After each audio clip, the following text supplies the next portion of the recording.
Inshallah be silame fo la ilaha illallah.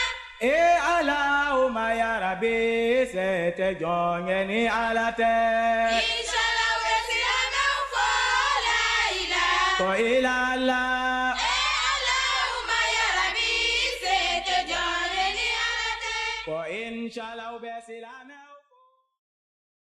أعوذ بالله من الشيطان الرجيم بسم الله الرحمن الرحيم. Chers téléspectateurs de la MTA, Assalamu alaikum wa rahmatullahi wa barakatuh.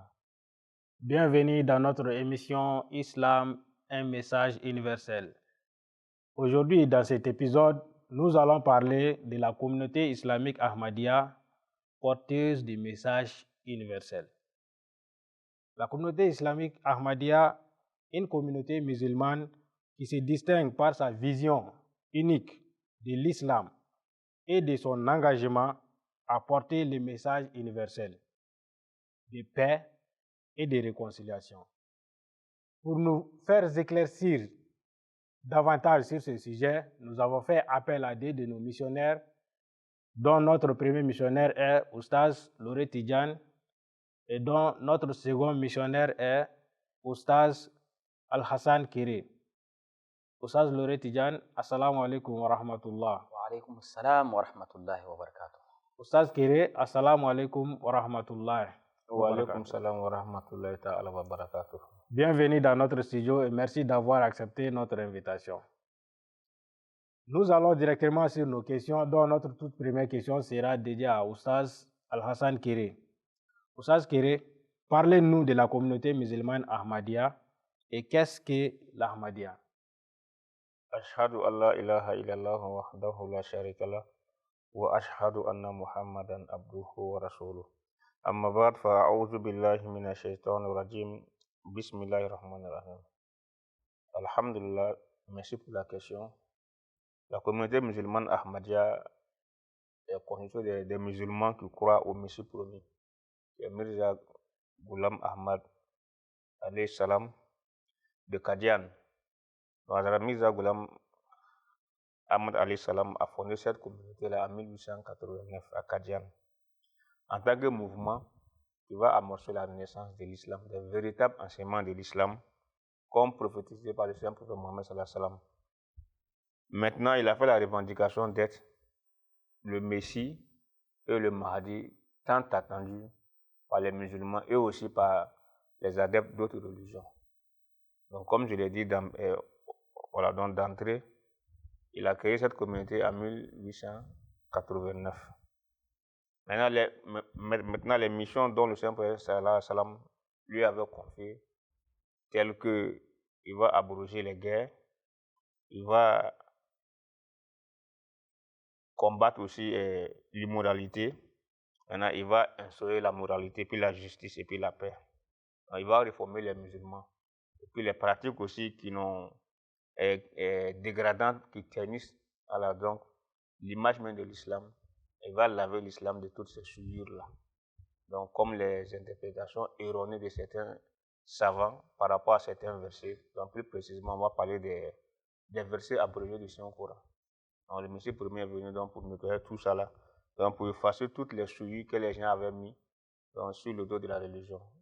Voilà donc l'islam. Maintenant, cette communauté est la seule, on peut dire même, qui rejette de façon catégorique l'interprétation erronée même du djihad islamique. Parce que le Messie premier alayhi salam, il a revendiqué haut et fort que le djihad même de notre époque là, c'est le djihad de la plume. Donc le temps du djihad par l'épée est révolu. Donc quand l'ennemi a changé de méthode, quand l'ennemi aussi a changé de fusil d'épaule, donc toi qui le combats, donc toi aussi tu dois aussi changer de fusil d'épaule aussi. Tu dois changer de méthode également. Donc, la raison pour laquelle lui, il a prôné quoi? Le djihad de la plume. Donc, on va faire un djihad à travers les arguments convaincants, donc, à travers des thèses, à travers des conférences. Et le Messie premier alayhi salam également, il a consacré toute sa vie à défendre la religion. Il a écrit plus de 80 livres, il a répondu à des milliers de lettres, il a fait des dizaines de débats avec les hindous, les chrétiens, avec des adeptes d'autres religions. Mais tous ceux-là, dans le but de faire prévaloir dans la sécurité de l'islam aussi, par rapport aux autres religions. Donc, dans la communauté qu'elle a fondée, en 1889, là, donc, c'est cette communauté qui est la Jamaat islamique Ahmadiyya. Lui-même, malheureusement, il est décédé en 1908. Maintenant, il y a un successeur donc, qui lui est remplacé. Donc, maintenant, ça continue jusqu'à nos jours. Que nous sommes maintenant sous la direction du 5e calife, Mirza Masrour Ahmad. Alors, donc, la Jamaat islamique Ahmadiyya, c'est cette communauté-là, pacifique de l'islam, qui n'est pas compris par certains oulémas et qui font tout donc pour mettre les bâtons dans les roues de cette communauté. Comme Allah subhanahu wa ta'ala a dit dans le Saint-Coran, lui, Allah subhanahu wa ta'ala, il va pas permettre que les mécréants aient le dessus sur les croyants. Donc ça, c'est la promesse de Dieu. Donc quand deux sections ou quand deux groupes sont en porte-à-faux ou sont en conflit, maintenant, Allah subhanahu wa ta'ala va toujours aider ceux qui sont les croyants ou ceux qui sont dans le vrai. Et dans l'autre groupe, malgré les efforts qu'ils font, malgré les propagandes de désintoxication qu'ils font pour gâter le nom de la Jamaat, on voit que cette communauté résiste toujours et enregistre toujours des milliers d'adhérents chaque année. Donc chaque année, cette communauté enregistre des milliers d'adhérents, malgré cette opposition-là, malgré toutes ces propagandes-là que les ennemis font. Donc la Ahmadiyya, au fait, c'est ça. Ce n'est pas une nouvelle religion, mais c'est une secte parmi les sectes de l'islam, comme le Saint-Prophète sallam avait si bien dit dans une de ses traditions. Il dit, vers la fin des temps, l'islam va se subdiviser en 73 sectes. Il y aura une seule secte qui sera dans le droit chemin. Et cette secte-là, les adhérents de cette secte-là seront comme lui et ses compagnons étaient. Donc déjà, le Saint-Prophète sallam, il était le leader des musulmans. Il n'y avait pas d'autres sectes encore. C'était lui qui était le leader et puis tout le monde le suivait. Donc dans cette communauté également, on a un leader, on a un chef suprême donc, qui nous dirige.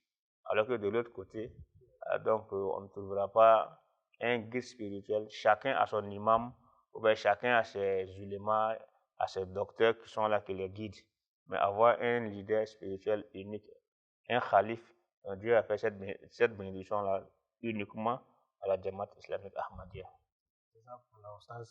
Et merci d'avoir bien expliqué à propos de l'islam Ahmadiyya. Nous avons vu que vous avez un peu mentionné à propos des enseignements des fondateurs et l'effort que l'Ahmadiyya est en train de fournir aujourd'hui sur le plan de l'islam. Donc, tout en parlant des fondateurs, Oustaz Loré Tidjane, nous venons vers toi. Le fondateur de l'Ahmadiyya qui est Hazrat Mirza Ghulam Ahmad, pouvez-vous nous dire quelques passages à propos de lui? Alhamdulillahi Rabbil Alamin, ashhadu an la ilaha illallah wahdahu la sharika la wa ashhadu anna Muhammadan abduhu wa rasuluh. Amma ba'du fa'udhu billahi minash shaitanir rajim, bismillahir rahmanir rahim. Hazrat Mirza Ghulam Ahmad est né à Qadian, comme notre oustaz vient de le dire. Il est né aussi d'une famille noble qu'on appelle les Seyyids, qu'ici chez nous on les appelle les shérifous. Voilà, les shérifous, c'est-à-dire qu'ils viennent de la descendance du Saint-Prophète Mohammed sallallahu alayhi wa sallam. Vous allez trouver que dans d'autres parties aussi, on peut les appeler aussi autrement qui n'est pas shérifous, ou bien soit les Seyyids. Donc, d'autres aussi peuvent le dire que Ahlul Bayt. Voilà, donc ça dépend des termes dont les gens utilisent. Donc, très généralement, en Inde, donc, ceux qui sont de la descendance du Saint-Prophète sallallahu alayhi wa sallam, très généralement, on les appelle Mirza. Voilà, il y a des livres d'histoire dont on explique, on détaille ça. On dit Mirza, ça veut dire les Seyyids, ceux qui viennent de la descendance, voilà, du Prophète sallallahu alayhi wa sallam. Et c'est ce que le Saint-Prophète sallallahu alayhi wa sallam aussi a dit. Il dit qu'il sera Al-Mahdi minni Ahl al-Bayt. Donc le Mahdi, il sera de moi, donc il sera de ma famille. Donc Allah subhanahu wa ta'ala aussi, c'est ce que Allah subhanahu wa ta'ala aussi a réalisé. Son père s'appelait Mirza Ghulam Murtado. Voilà, donc celui-là aussi était connu, voilà, donc comme une personne aussi respectée. Voilà, il était respecté, c'est-à-dire ses aïeux jusqu'à son père, donc ils étaient connus comme des hommes pieux, des hommes respectés aussi, des hommes nobles. Et aussi, sa mère s'appelait Jarak Bibi. Donc voilà un peu ce que je peux dire. Donc il est né en 1835. Voilà, donc je pense que notre Oustaz aussi a parlé de ce côté en 1835. Et dès sa jeunesse, il s'est intéressé à la religion. Son objectif et toutes ses pratiques étaient la religion et l'amour du Saint-Prophète Mohammed sallallahu alayhi wa sallam. Jusqu'à ce que les gens même l'appelaient, si je peux dire ainsi, comme le fils de la mosquée. Ça dépasse, puisqu'il ne quittait pas la mosquée. Il était à chaque fois à la mosquée pour adorer Allah, pour faire des dhikr, ainsi de suite. Maintenant, il s'intéressait aussi aux enseignements de l'islam. Donc, à travers ça, il a lu beaucoup de livres. Et puis, ce n'était pas comme si c'était quelqu'un qui était parmi les docteurs de son époque. Voilà, comme on peut dire, il a fait des grandes études, des hautes études. Quand on peut dire non, il est docteur, non. Il a fait des études, mais pas assez grands. Voilà, l'islam. Donc, quand les gens regardent ces livres aujourd'hui, ils sont beaucoup étonnés des mots dont il utilise, les phrases dont il utilise. Bon, il a même défié les Arabes. Son niveau d'éducation ne peut pas le permettre. Voilà, ne peut pas le permettre cela. Il a même défié les Arabes. Voilà, il a défié les savants de son pays. Mais comme c'était Inde, donc eux n'étaient pas des Arabes. Il dit, bon, comme vous n'êtes pas des Arabes, moi je peux vous excuser, je peux vous laisser. Mais je défie même les Arabes. J'ai écrit un livre, s'ils sont capables, et ce défi-là reste jusqu'à aujourd'hui. Donc si celui qui peut relever ce défi-là, qu'il écrit un livre en arabe, quelqu'un qui n'est pas arabe, et il n'a pas fait de hautes études, et puis vient défier comme ça les Arabes dans leur propre langue, vraiment c'était un grand miracle. Donc, Hadrat Mirza Ghulam Ahmad alayhi salam, donc comme je l'ai dit, donc, il s'est intéressé à la religion, il a commencé parce qu'il a vu à son époque, l'islam était beaucoup attaqué et l'islam était affaibli à travers les missionnaires chrétiens, les missionnaires hindous. Donc ils attaquaient l'islam et avec des arguments jusqu'à ce que même ceux qu'on appelait les Maulawi se cachaient. C'est-à-dire qu'ils n'acceptaient pas de sortir en face pour confronter les chrétiens. Donc ce qu'ils disaient, donc tuons-les. Tuons-les, parce que les arguments qu'ils donnaient étaient vraiment irréfutables selon eux. Donc, jusqu'à ce qu'il y avait des milliers et des millions de musulmans qui quittaient l'islam chaque jour pour adhérer à l'hindouisme ou soit au christianisme. Les Maulawi étaient restés bouche bée. Hadrat Mirza Ghulam Ahmad, donc celui-là, il s'est levé et il a écrit un livre qu'on appelait Barahinul Ahmadiyya en 1880. Donc, et il a défié toutes les religions. Donc, les arguments dont il a présentés pour montrer que l'islam est une religion vivante et l'islam est une religion révélée par Allah. Et d'ailleurs, tous les prophètes ne sont pas venus avec d'autres religions, mais ils sont venus avec l'islam. Et il a présenté tous ces arguments-là. Et s'ils sont capables, ils n'ont qu'à relever ce défi-là. Et ce défi-là reste jusqu'à aujourd'hui. Personne n'a pu relever ce défi-là. Donc, voilà un peu ce que je peux dire sur Hadrat Mirza Ghulam Ahmad. Jazakumullah pour votre fascinante explication. Merci beaucoup. Et à travers vos explications aussi, nous comprenons que vraiment Hazrat Mirza Ghulam Ahmad, alayhi salam, il a bien présenté l'image de l'islam dans le monde entier. Mais tout en parlant de cela, Oustaz Alassane Kéré, pourquoi le fondateur de l'Ahmadiyya a choisi le nom Ahmadiyya au lieu de l'islam tout court? Alhamdulillah. Pourquoi le nom Ahmadiyya et non islam tout court? D'abord, le Saint-Prophète sallallahu alayhi wa sallam avait prédit que l'islam allait se subdiviser en 73 sectes. Maintenant, il y a 72 sectes qui ne seront pas sur le droit chemin.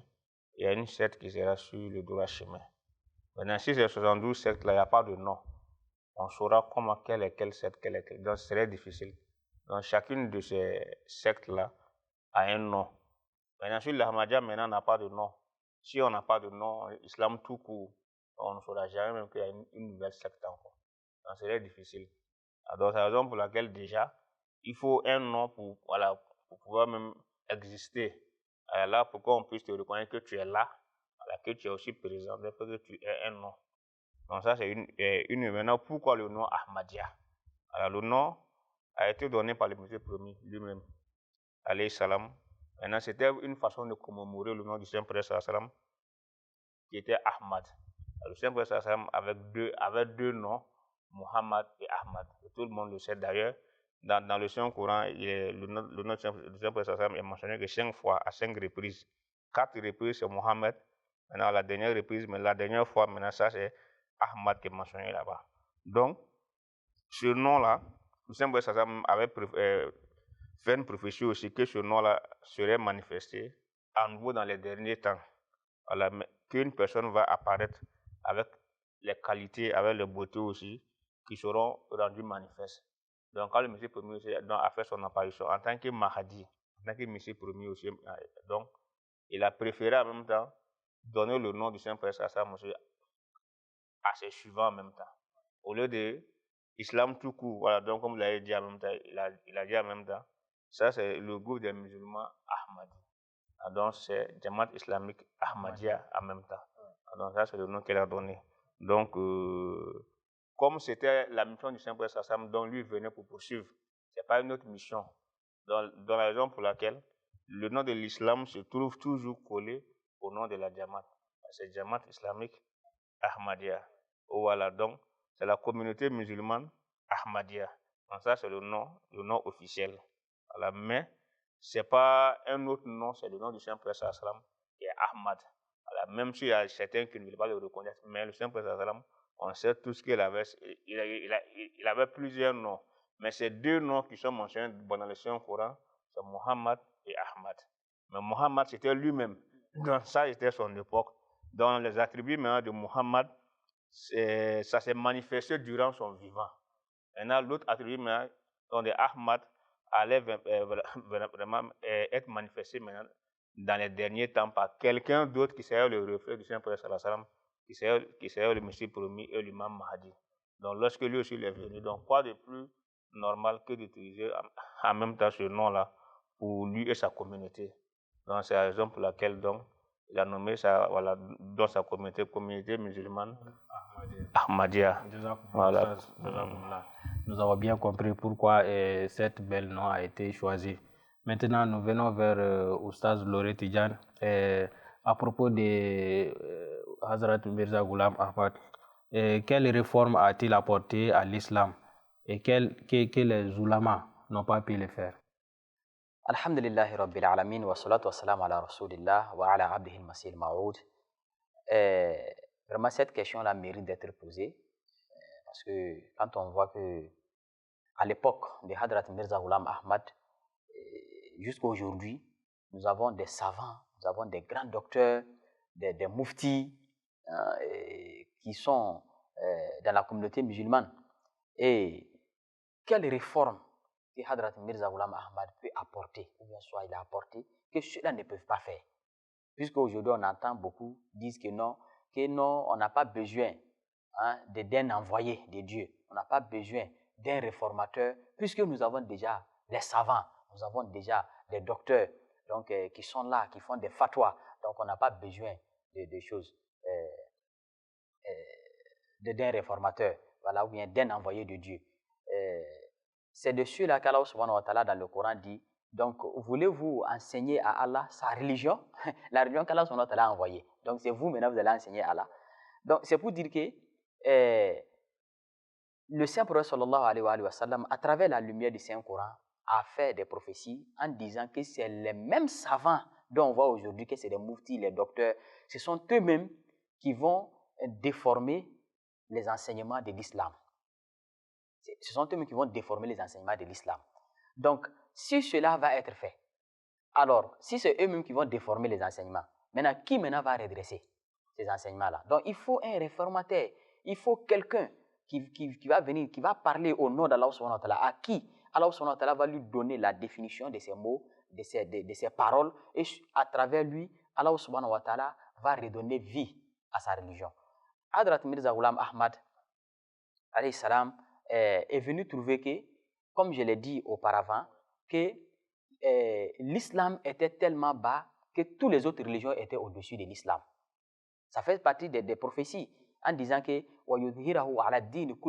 donc c'est lui qui va venir faire prévaloir l'islam au-dessus de toutes les autres religions.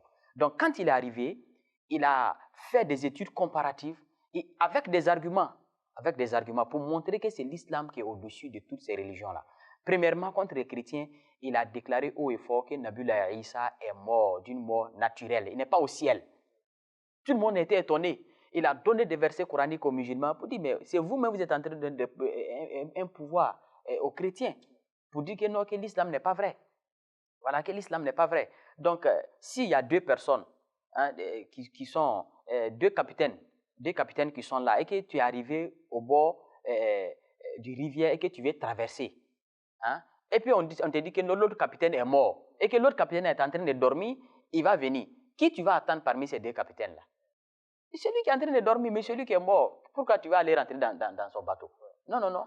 Donc, voilà les arguments qu'ils utilisent pour montrer aux musulmans que l'islam est déjà mort, puisque le prophète de l'islam est mort. Lui, il a démontré de A plus B à travers le Coran, à travers la Bible, à travers même la science, à travers l'histoire que Nabiullah Isa est mort. Ça, c'est très, très important à souligner. C'est très important à souligner. Donc, il les a démontré que Nabiullah Isa est mort. Donc, à travers ça aussi, il a aussi expliqué comment, c'est-à-dire, la vraie religion de tous les prophètes était l'islam. C'est pourquoi dans ses livres, très généralement, vous allez voir, il va dire que « Inna dina indallahi al-islam ». Très généralement, dans ses livres, il va débuter avec ce mot-là. La vraie religion auprès d'Allah est l'islam. La vraie religion auprès d'Allah est l'islam. Maintenant, il a aussi expliqué qu'il n'y a pas de nasikh wal mansukh, c'est-à-dire les abréviations, pour dire qu'il y a un verset qui est venu abolir un autre verset, il y a un autre... Souvent même les hadiths, ce n'est pas seulement les versets qui peuvent abroger d'autres versets, mais des hadiths même qui vont venir abroger certains versets coraniques. Il a dit que ça, ce n'est pas vrai. Et il a expliqué. C'est vrai, il y a des savants, d'autres peuvent dire que non, il y a des savants qui avaient aussi la même idée, disant que Isa est mort. Mais ils n'ont pas donné les arguments que Hadrat Mirza Ghulam Ahmad a présentés. Et aussi ceux qui ont dit que non, les nasikh wal mansukh dans le Coran, ce n'est pas vrai. Ils n'ont pas donné les explications des versets dont les autres présentent. Que bon, si ce n'est pas vrai, voilà un autre verset qui dit telle chose et un autre verset qui dit le contraire. Comment est-ce que tu peux mettre ces versets ensemble? Si l'autre n'est pas abrégé l'autre. Lui, il a expliqué ces deux versets-là pour dire que ces deux versets même se soutiennent, mais ne se contredisent pas. Donc, il a fait cela. Donc, voilà un peu, comme je l'ai dit, voilà les grandes activités qu'il a données. Et aussi, il a aussi expliqué que l'islam est une religion de paix. Donc, de la manière dont on présente l'islam comme une religion sanguinaire, et le prophète sallallahu alayhi wa sallam a tué les gens ou bien a forcé les gens pour adhérer à l'islam, il a démontré de A plus B à travers l'histoire, à travers le Coran, l'histoire que non, l'islam, le prophète sallallahu alayhi wa sallam n'a jamais fait cela. Et ce que l'islam prône, c'est la paix. C'est la paix. Donc voilà un peu ce que je peux dire sur ce sujet. Jazakumullah Oustaz Lourey Tidjane, merci d'avoir bien expliqué cette question qui vous a été posée. Et nous avons bien compris que Imam Mahdi alayhi salam a amené des grandes réformes à l'islam. Merci. Jazakumullah à vous aussi, Oustaz Kéré, d'avoir participé à notre émission. Chers téléspectateurs de la MTA, nous vous rappelons que nous sommes à la fin de cette émission dont nous avons présenté en différentes séries d'épisodes. Et puis nous avons parlé aussi de beaucoup de sujets. J'espère que vous avez bien compris ce que nous voulions présenter à cette émission dont nous l'avons appelé Islam, un message universel. J'espère que vous avez bien compris que l'islam est un message universel à travers cette émission. Inch'Allah, nous nous retrouverons dans d'autres émissions à venir. Merci de votre fidélité. Sur ce, je vous dis Assalamu alaikum wa rahmatullahi wa barakatuh. Masala minye sangolo dangola ila. Masala minye dugu kolo dangola ila. Masala minye alikaba dangola ila. Masala minye alijana dangola ila. Masala minye jahannama dangola ila. Allahumma ya Rabbi, c'était John ni alate, Inshallah.